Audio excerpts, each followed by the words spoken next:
ओम ह्रीं मोहिन्याय नमः। रूपम देहि भाग्यम देहि बंधनम छिंदी स्वाहा। ओम ह्रीं ह्रीं मोहिनी जाग्राय स्वाहा। रात का आखिरी प्रहर चल रहा था। बाहर सूखे पत्तों की हल्की सरसराहट हवा के साथ बहती हुई पूरे माहौल में एक स्थिर लय पैदा कर रही थी। झोपड़ी के भीतर एक पुराना लालटेन रखा हुआ था, जिसकी मध्यम लौ धीरे धीरे हिल रही थी और दीवारों पर नरम उजाला फैला रही थी। उसी रोशनी में माधव और सुमन पास पास बैठे हुए थे। दोनों चुप थे, बिना किसी जल्दबाजी के, जैसे यह समय खुद अपनी बात कह रहा हो। बाहर की रात और भीतर की यह शांति मिलकर एक गहरी ठहरी हुई स्थिति बना रही थी, जहां शब्दों की जरूरत अभी नहीं थी। सुनिए, हमारे गांव के पास वाले जंगल में एक बाबा आए हैं। लोग कहते हैं कि वो बहुत बड़ी तपस्या वाले हैं। गांव के कई लोग अपनी अपनी परेशानियां लेकर उनके पास जा रहे हैं। मुझे इन बातों पर भरोसा नहीं होता। आजकल हर कोई बाबा बन जाता है। लेकिन इस बार बातें सच लगती हैं। बिरजू के घर की हालत आपने देखी ही थी। उसकी पत्नी महीनों से बीमार थी। बाबा ने कुछ मंत्र पढ़े, जड़ी दी। अब उसकी तबीयत पहले से बहुत बेहतर है। घर का काम भी संभालने लगी है। और हरिया के घर का हाल भी बदल गया है। हरिया की गाय तो याद है आपको? उसने दूध देना बंद कर दिया था। बाबा ने मंत्र पढ़कर उसकी पूंछ पर लाल धागा बांधा। अब रोज बाल्टियां भर भर कर दूध दे रही है। ऐसी बातें गांव में फैलती रहती हैं। तुम भी वहां गई थी क्या? हाँ, मैं गई थी। कब गई थी तुम? मैं तो कल घर पर ही था। जिस दिन आप खेतों पर गए थे उसी दिन। सोचा आपको बताए बिना चली जाऊं तो ठीक रहेगा। और वहां जाकर क्या कहा तुमने? मैंने बस अपने घर की हालत बताई। बाबा ने कहा, तुम्हारी किस्मत का दरवाजा बंद है, लेकिन अगर एक रात एक तरफ जाना पड़े और एक बलिदान दिया जाए तो उसके बाद दरवाजा खुल सकता है। मुझे इन बातों पर भरोसा नहीं है। मैं भी डर गई थी, पर कहीं ना कहीं दिल में एक उम्मीद भी जागी है माधव। हम कब तक ऐसे ही जीते रहेंगे? बाहर बह रही हवा अब पूरी तरह थम चुकी थी। पत्तों की सरसराहट भी खत्म हो गई थी और आसपास एक गहरा सन्नाटा फैल गया था। रात जैसे अपने ही भीतर सिमट गई हो। सब कुछ शांत और स्थिर हो गया था। बस यही बात थी, डराने वाली, उलझाने वाली बातें। सुमन, मैं इन सब में नहीं पढ़ना चाहता। ये बलिदान, बाबा ने ठीक ठीक क्या कहा? उन्होंने कहा, एक रात जंगल में अकेले रहना होगा। क्या? मैं इन बाबाओं पर भरोसा नहीं करता। डर दिखाकर लोगों को फंसाते हैं। मैंने भी पहले यही सोचा था, लेकिन नहीं, मेहनत ही असली पूजा होती है सुमन। किसी जंगल, किसी बाबा से किस्मत नहीं बदलती। बस इस बात को यहीं छोड़ दो। पर अगर एक बार कोशिश। इतना कहकर माधव धीरे से उठता है और झोपड़ी से बाहर आ जाता है।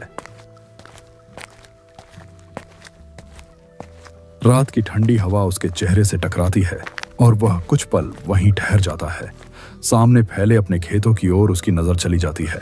सूखी पड़ी मिट्टी, मुरझाई हुई फसलें और जमीन पर पसरा हुआ सन्नाटा। दूर तक न कोई हलचल थी, न कोई आवाज। उस पल माधव बस खड़ा रहा, जैसे उसकी नजरें बहुत कुछ देख रही हों, लेकिन शब्द कुछ भी न कह पा रहे हों। आखिर मुझसे कहां चूक हो गई? मैंने तो कसर नहीं छोड़ी। दिन रात खेतों में पसीना बहाया, फिर भी जमीन ऐसे रूठी क्यों खड़ी है? क्या मेहनत ही काफी नहीं होती? या सच में कुछ और भी होता है जो मेरी समझ से बाहर है? सुमन कहती है बाबा के पास चलने को। कहीं वो ठीक तो नहीं कह रही? क्या एक बार जाकर देख लेने में हर्ज ही क्या है? नहीं नहीं, ये सब अंधविश्वास है। जिंदगी भरोसे और मेहनत से चलती है, किसी चमत्कार से नहीं। अगर आज झुक गया तो कल खुद की नजरों में गिर जाऊंगा। छोड़ो, जो होगा देखा जाएगा। मैं अपने रास्ते से नहीं हटूंगा। अगली सुबह की हल्की रोशनी झोपड़ी के भीतर फैल रही थी। माधव खाट पर गहरी नींद में सोया हुआ था, जैसे रात की थकान अभी भी उसके शरीर में ठहरी हो। तभी अचानक बाहर से आई तेज आवाज ने उस सन्नाटे को तोड़ दिया।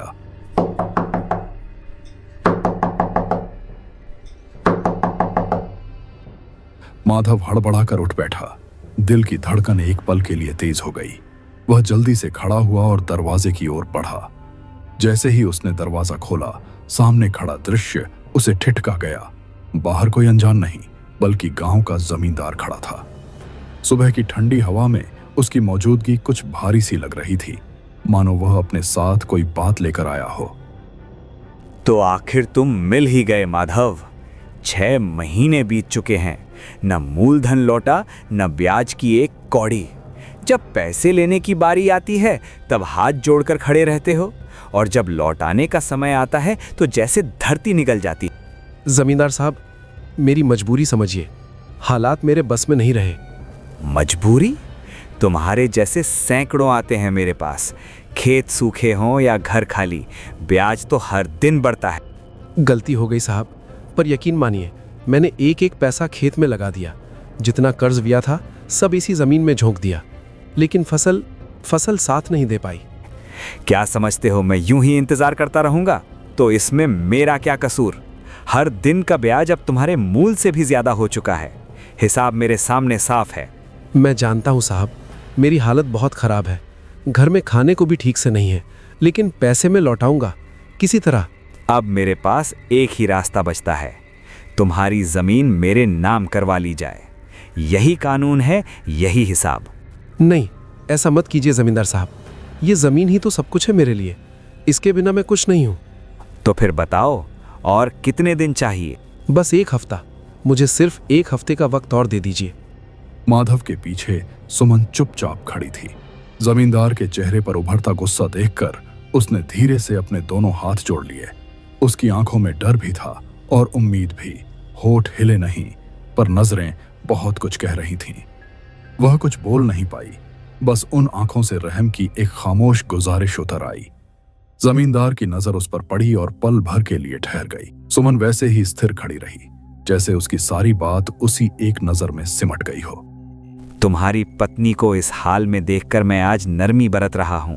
उसकी सूरत ने मुझे रोक लिया, नहीं तो फैसला कुछ और होता। 1 हफ्ते की मोहलत देता हूं, 1 हफ्ता पूरा, उससे 1 घंटे ज्यादा नहीं।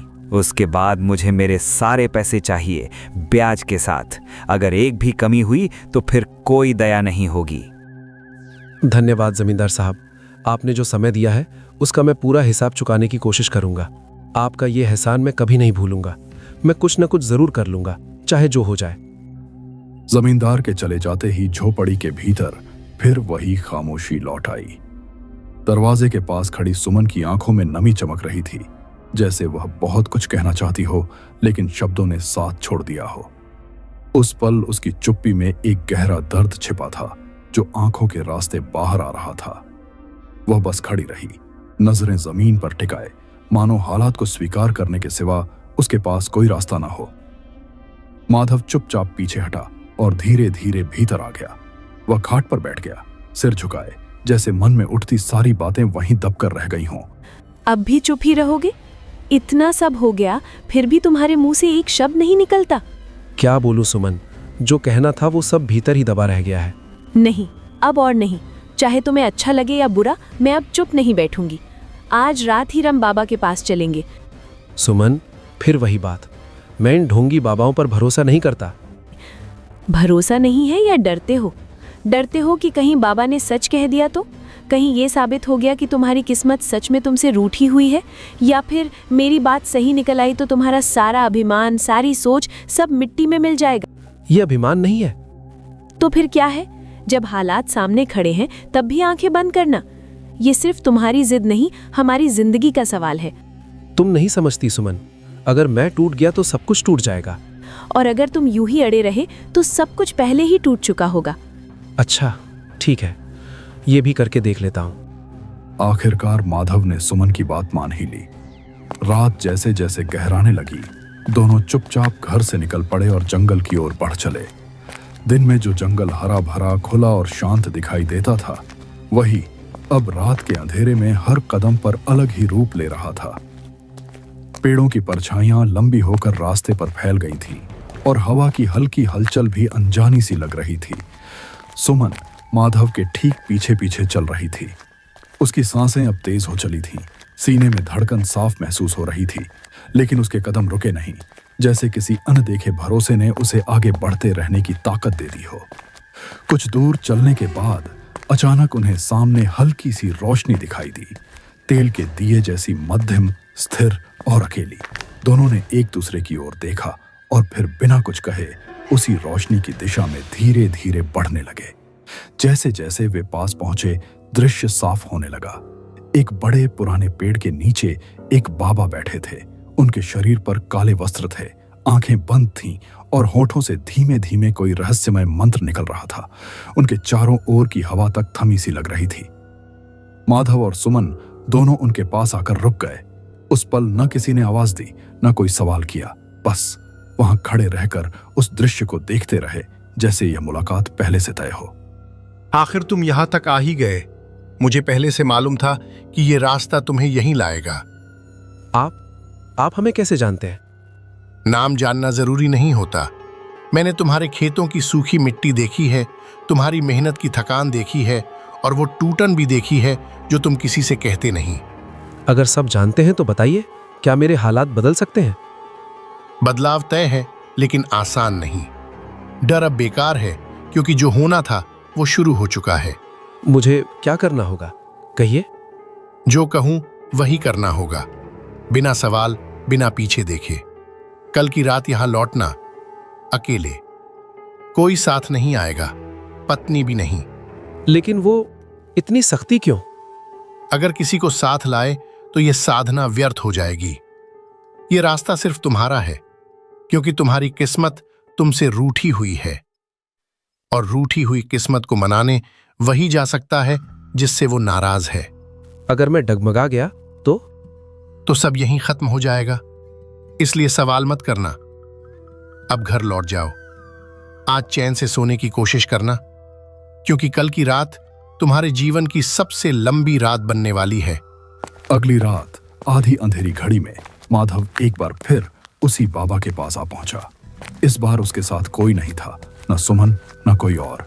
चारों ओर फैली चुप्पी में उसके कदमों की आहट भी उसे भारी लग रही थी। बाबा को लेकर उसके मन में अब भी संकोच था, पर हालात ऐसे थे कि पीछे लौटने का कोई रास्ता नहीं बचा था। जैसे कहते हैं, डूबते को तिनके का सहारा। माधव उसी सहारे की तलाश में यहां तक आया था। वह धीरे धीरे आगे बढ़ा और बाबा के सामने जाकर बैठ गया। कुछ पलों तक दोनों के बीच कोई शब्द नहीं बोले गए। हवा में अगरबत्ती की हल्की सी खुशबू घुली हुई थी, जो सांसों के साथ भीतर उतर रही थी। आसपास खड़े पेड़ों की शाखाएं रह रह कर सरसराने लगी, मानो उस सन्नाटे में कोई पुरानी कहानी दोहरा रही हो। माधव चुपचाप बैठा रहा, निगाहें झुकी हुई, भीतर उठते सवालों को संभालता हुआ। मुझे यकीन था कि तू लौटेगा। तेरे भीतर अब भी डर है, लेकिन अब पीछे जाने का रास्ता नहीं रहा। मैं जानता हूं, इसलिए आया हूं। बताइए, मुझे क्या करना होगा? जो होने जा रहा है वो साधारण साधना नहीं है। ये मोहिनी साधना है। मोहिनी? क्या ये किसी देवी की पूजा है या किसी स्त्री की? ये न पूरी तरह देवी है, न साधारण स्त्री। ये शक्ति है, जिसमें रूप भी है, मोह भी और विनाश भी। जो इसे साध ले उसकी किस्मत पलट सकती है, लेकिन यह साधना कीमत मांगती है। मैंने जिंदगी भर मेहनत की, फिर भी भाग्य ने साथ नहीं दिया। क्योंकि मेहनत से सब मिलता है, नसीब से नहीं। अब समय है नसीब को मजबूर करने का। मुझे क्या करना होगा? पूरी रात इसी स्थान पर बैठकर जाप करना होगा। मैं तुम्हें मंत्र दूंगा। सूरज की पहली किरण निकलने से पहले यह साधना पूरी होनी चाहिए। और अगर मैं चूक गया तो केवल तेरा अंत नहीं होगा, जो तुझसे जुड़े हैं वे भी इस मूल्य से बच नहीं पाएंगे। क्या मैं इसके लिए तैयार हूं? इस प्रश्न का उत्तर शब्दों से नहीं, साधना से दिया जाता है। अगर डर है तो अभी लौट जा। नहीं, अब जो होगा देखा जाएगा। ओम ह्रीम मोहिन्याय नमः। रूपम देहि भाग्यम देहि बंधनम छिंदी स्वाहा। ओम ह्रीम ह्रीम मोहिनी जाग्राय स्वाहा। इस मंत्र का एक भी शब्द टूटा तो सब टूट जाएगा। अब बैठ जा, आंखें बंद कर। आज की रात तुझे पहचान लेगी। माधव ने बहुत धीमी आवाज में, लगभग फुसफुसाते हुए मंत्र को दोहराना शुरू किया। ओम ह्रीं मोहिन्ये नमः। रूपम देहि भाग्यम देहि दुःखम हर सौभाग्यम कर। ओम ह्रीं ह्रीं मोहिनी जाग्रहे स्वाहा। ओम ह्रीं मोहिन्ये नमः। रूपम देहि भाग्यम देहि दुःखम हर सौभाग्यम कर। ओम ह्रीं ह्रीं मोहिनी जाग्रहे स्वाहा। तुमने मुझे पुकारा है आज रात। तुम कौन हो? मैं वही हूं जिसे तुम्हारी साधना ने यहाँ खींच लाया अकेले में। तुम्हारे मन की पुकार, तुम्हारा डर और तुम्हारी चाह, सबने मुझे बुलाया है। मेरा नाम मोहिनी है। मैंने तुम्हें नहीं देखा कभी, फिर भी लगता है जैसे तुम मुझे जानती हो। मैं तुम्हें बहुत पहले से जानती हूँ। तुम्हारी थकान, तुम्हारी हार और वो टूटन जो तुम किसी को दिखाते नहीं। अब बताओ, मुझसे क्या चाहते हो? मैं पूरी तरह टूट चुका हूँ। मेरी परेशानियां खत्म होने का नाम नहीं लेती। जितनी मेहनत करता हूँ उतनी ही जिंदगी दूर भागती जाती है। मैं तुम्हें इस हालत से बाहर निकाल सकती हूँ पूरी तरह। तुम्हारी गरीबी, तंगी, अपमान सब कुछ मिटा सकती हूँ। सफलता, सुख और वो सब कुछ दे सकती हूँ जिसकी तुम्हें अब तक कमी रही है। और इसके बदले? मेरी एक शर्त है। आज से तुम सिर्फ मेरे होगे, मन से भी और शरीर से भी। किसी और स्त्री से तुम्हारा कोई रिश्ता नहीं होगा, न चाह न लगाव। मैं हर पल तुम्हारे साथ रहूंगी, तुम्हारी हर जरूरत का ध्यान रखूंगी। और अगर मैंने ये वचन तोड़ा? तो उसका अंजाम बहुत भयानक होगा, याद रखना। याद रखना, जो मुझे पा लेता है वो मुझे खोने की कीमत नहीं चुका पाता। ये वचन एक बार दिया गया तो समय भी पीछे नहीं मुड़ता। जो मैं देती हूँ वो स्थायी होता है और जो लेती हूँ वो पूरा लेती हूँ। अब निर्णय तुम्हारा है और परिणाम भी। माधव की निगाह अनायास ही उसकी ओर चली गई। सामने खड़ी मोहिनी में कोई ऐसी चमक थी जो पहली नजर में ही ठहर जाने को मजबूर कर दे। कुछ क्षणों के लिए माधव अपने आसपास का होश खो बैठा, जैसे विचारों की गति अचानक थम गई हो। सीने के भीतर एक हलचल उठी, हल्की सी पर गहरी, जो उसे अपनी ओर खींच रही थी। वह कुछ समझ पाता। उससे पहले ही मन में एक अजीब सी बेचैनी और आकर्षण एक साथ जन्म ले चुके थे। अगर मैं मान गया तो क्या सच में सब बदल जाएगा? मुझे डर है, लेकिन और कोई रास्ता भी नहीं दिखता। अगली सुबह माधव देर से जागा। आंख खुलते ही वह उठ बैठा और सबसे पहले घर के चारों ओर नजर दौड़ाई। झोपड़ी वहीं पुरानी थी, दीवारों पर वही सादगी और भीतर वही खालीपन, जैसा बरसों से उसकी जिंदगी की आदत बन चुका था। कुछ भी बदला हुआ नहीं लगा। लेकिन जैसे ही उसकी नजर बाहर की ओर गई, वह पल भर के लिए स्तब्ध रह गया। कल तक जो खेत सूखे पड़े थे, जिनमें मुरझाई हुई फसलें उदासी की तरह बिखरी थीं, आज वही खेत हरियाली से भर उठे थे। फसलें लहलहा रही थीं, जैसे रात ने चुपचाप अपना कोई रहस्य उन पर उंडेल दिया हो। माधव की सांस थम सी गई। उसकी आंखों के सामने एक ऐसा दृश्य था जिस पर यकीन करना आसान नहीं था। मन के भीतर एक ही सवाल बार बार उठ रहा था, क्या यह सच है या कोई ऐसा चमत्कार जो उसकी तकदीर ने पहली बार उसे दिखाया है? आप जाग गए? मैं तो कब से आपका इंतजार कर रही थी। बाहर चलिए ना, जरा देखिए, रातों रात सब बदल गया है। कल तक जो खेत सूखे पड़े थे, आज हरियाली से भर गए हैं। ऐसा चमत्कार मैंने जिंदगी में पहली बार देखा है। सुमन खुशी से भरकर माधव की ओर दौड़ पड़ी। उसकी आंखों में चमक और चेहरे पर मुस्कान थी। मगर माधव ने जैसे ही उसे अपनी तरफ आते देखा, वह अचानक एक कदम पीछे हट गया और ठिठक कर रुक गया। उसके चेहरे पर उभरी गंभीरता ने उस पल की खुशी को थाम लिया। वह कुछ कहने को था, लेकिन शब्द गले में अटक गए, जैसे मन के भीतर कोई और ही बात उठ रही हो। रुको, वहीं रुको, मेरे पास मत आना। पर मैंने तो बस... मैंने कहा ना, अंदर जाओ, अभी मुझे बाहर कुछ जरूरी काम है। आप मुझसे ऐसे क्यों बात कर रहे हैं? मैं जमींदार से मिलने जा रहा हूँ, और हाँ, कुछ दिनों तक मुझसे थोड़ी दूरी रखो। दूरी? मैंने क्या किया है? अभी सवाल मत करो, जो कहा है बस वही करो। मेरे मन में बहुत कुछ उलझा हुआ है। मैं अभी किसी को कुछ समझाने की हालत में नहीं हूँ। तुम्हारा पास आना मेरे लिए चीज़ें और मुश्किल कर देगा। इसीलिए जो कह रहा हूँ उसी में भलाई है। मैं अभी ज़मींदार से मिलकर आता हूँ और उसके सारे पैसे चुका दूंगा। ये सब मुझे भी जल्दी में करना है, इसलिए तुम अंदर ही रहो और मुझे अकेला छोड़ दो। यह सुनते ही सुमन का चेहरा बुझ सा गया। खुशी की जगह चिड़चिड़ाहट ने ले ली और वह बिना कुछ कहे वहां से मुड़कर चली गई। उसकी आंखों में आश्चर्य भी था और कहीं गहरी चोट भी, जो वह चाहकर भी छिपा नहीं पाई। उसके जाते ही वहां एक पल के लिए अजीब सी खामोशी छा गई। उसी पल माधव की नजर सामने गई। कुछ दूरी पर मोहिनी खड़ी थी। उसके होंठों पर हल्की सी हंसी थी जिसमें किसी परी जैसी मिठास घुली हुई लग रही थी। सुबह की रोशनी में उसकी आकृति और भी अलग दिखाई दे रही थी, मानो वह इस जगह की न होकर कहीं और की हो। मोहिनी की नजर सीधे माधव पर आकर टिक गई और वह धीमे से मुस्कुरा उठी। माधव ने भी उसकी ओर एक कमजोर सी मुस्कान लौटा दी, जैसे मन के भीतर चल रही उलझन को छिपाने की कोशिश कर रहा हो। इसके बाद वह बिना कुछ कहे चुपचाप वहां से आगे बढ़ गया। उसके चेहरे पर अब एक नई उम्मीद की हल्की रेखा उभर आई थी, लेकिन उसी के साथ कहीं ना कहीं एक अनकहा भय भी सरक आया था, जो उसे भीतर ही भीतर बेचैन कर रहा था। इधर विजय जमींदार के घर की ओर बढ़ रहा था। रास्ते में लोग आपस में धीमी आवाज में कुछ चर्चा कर रहे थे। कोई फुसफुसा रहा था, कोई सवाल उठा रहा था। माहौल में अजीब सी हलचल थी। जहां एक ओर राहत महसूस हो रही थी, वहीं दूसरी ओर अनजानी सनसनी भी हवा में तैर रही थी। आज यहाँ इतनी भीड़ क्यों जमा है? सबके चेहरे पर एक साथ हैरानी भी है और सुकून भी। बात क्या है? तुम्हें अभी तक पता नहीं चला माधव? आज सुबह बड़ी अजीब खबर मिली है। कैसी खबर? कल रात जमींदार अपने घर में सोया था। सुबह जब उसके नौकर ने दरवाजा खोला तो वह बिस्तर पर ही मरा पड़ा था। मरा हुआ?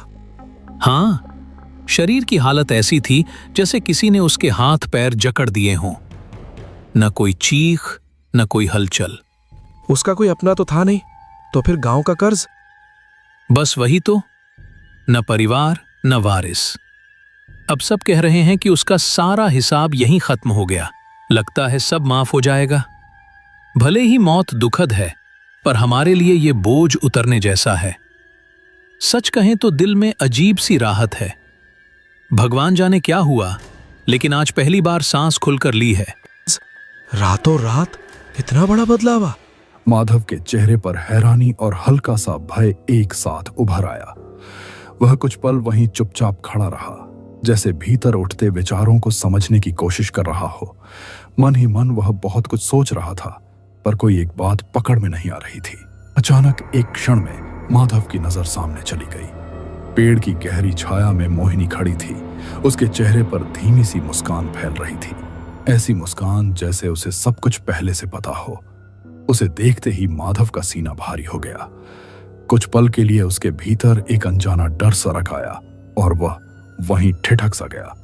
उस पल उसे लगा जैसे उसकी जिंदगी के फैसले अब उसके हाथ में नहीं रहे, लेकिन अगले ही क्षण वह खुद को संभाल लेता है।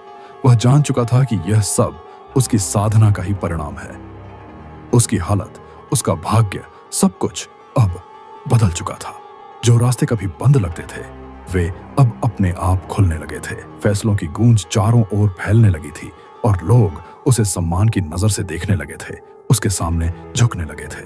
मगर इसी बदलते सम्मान के साथ उसके भीतर एक खालीपन भी जन्म लेने लगा था, जैसे कोई देख नहीं पा रहा था। माधव और सुमन के बीच एक अनदेखी दूरी धीरे धीरे पनपने लगी थी। दिन बीतते चले गए और घर के भीतर अब शब्दों की जगह खामोशी बस गई थी।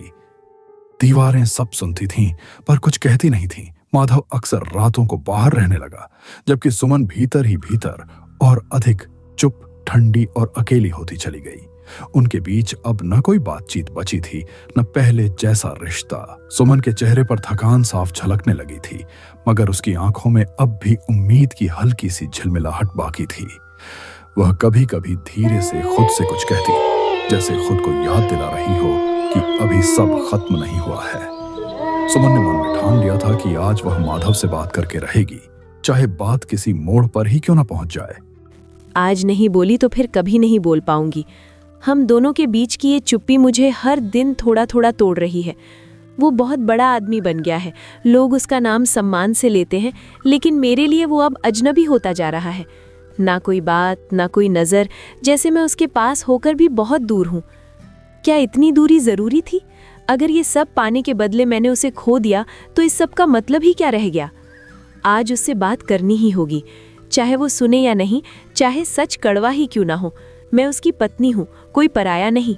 अगर आज भी चुप रही तो शायद कल मेरे बोलने का हक भी नहीं बचेगा। आज मैं पीछे नहीं हटूंगी। आज उसे बताऊंगी कि उसका बदलना मुझे कितना अकेला कर गया है। कमरे का दरवाजा धीमी सी चरमराहट के साथ खुला और थका हारा माधव भीतर आ गया। उसके कदम भारी थे, जैसे दिन ने उसे पूरी तरह निचोड़ लिया हो।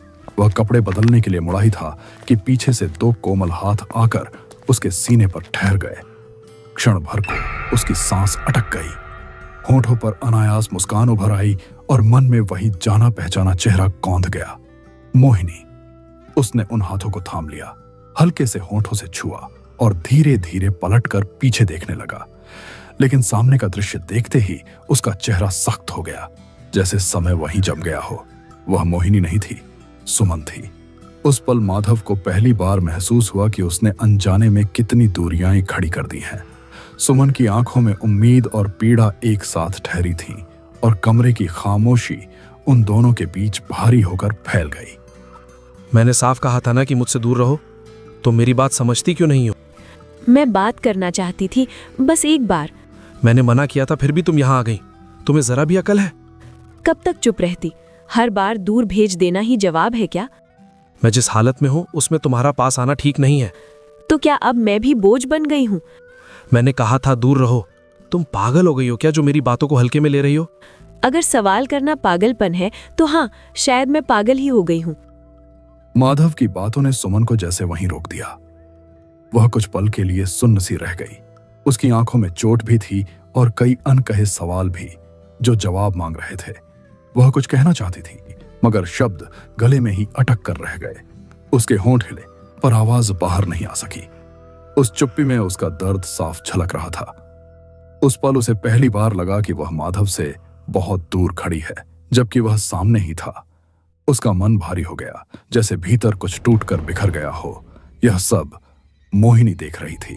उसकी आंखों में एक अजीब सी चमक थी, ठंडी लेकिन भीतर से जलती हुई। होठों पर हल्की सी मुस्कान उभर आई, धीमी, नियंत्रित और खतरनाक। एक ही क्षण में मोहिनी सुमन के पीछे जा पहुंची। उसका शरीर जमीन से ऊपर उठ चुका था, जैसे हवा ने उसे थाम लिया हो। उसकी आंखें अंगारों की तरह लाल चमक रही थीं और उस चमक के भीतर कोई दया नहीं थी। उन आंखों से उठती आग ने पल भर में सुमन को अपनी चपेट में ले लिया। सब कुछ इतना अचानक हुआ कि समझने का समय तक नहीं मिला। एक ही झटके में सुमन उस जलती रोशनी में घिर गई। माधव की आंखों के सामने जैसे दुनिया टूट गई। उसकी चीख पूरे आसपास गूंज उठी, दर्द और बेबसी से भरी हुई। उस पल उसे पहली बार एहसास हुआ कि उसने किस शक्ति को अपनी जिंदगी में आने दिया था और उसकी कीमत कितनी भयानक थी। आग बुझ चुकी थी, लेकिन माधव के भीतर जो जलना शुरू हुआ वह अब कभी शांत नहीं होने वाला था। ये तुमने क्या कर दिया? एक पल की भूल समझकर मैंने कुछ नहीं कहा, पर तुमने उसे मार डाला। मैंने कहा था ना, किसी और स्त्री से रिश्ता नहीं रखना। मेरी शर्त को हल्के में लिया तुमने।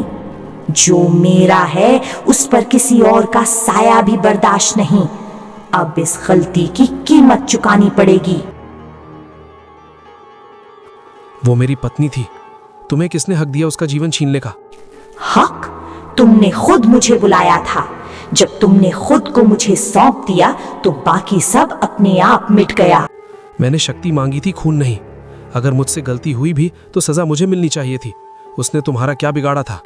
वो तुम्हारे और मेरे बीच खड़ी थी। मुझे लगा तुमने अपना फैसला कर लिया है और वो तुम्हें मुझसे छीनने आई है। जो बीच में आता है वो बचता नहीं। नहीं, ऐसा नहीं था।